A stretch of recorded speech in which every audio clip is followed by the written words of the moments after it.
Il accélère le rythme en fin de concert. Idir laisse à ses musiciens le soin de faire danser le public. Car le chanteur kabyle est un modèle de discrétion. Sa lenteur ferait, dit-on, l'admiration des Corses. Mais c'est une boutade, bien sûr. Car c'est au contraire la force de ses convictions et la constance de ses idées qui lui valent l'amour indéfectible de millions d'Algériens, kabyles en particulier.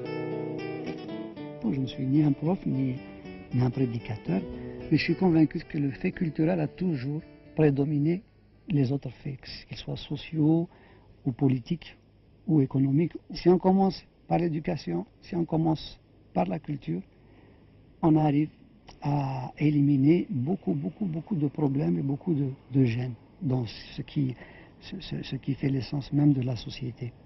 Et on aura des gens plus épanouis, donc plus à même de comprendre et surtout d'évoluer.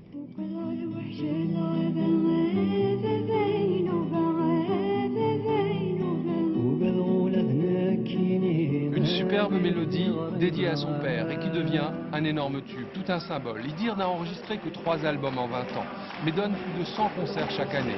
Sur scène, il s'adresse au public d'une voix très douce, mais aborde des sujets aussi brûlants que l'émigration, la sauvegarde des identités culturelles ou la tolérance religieuse.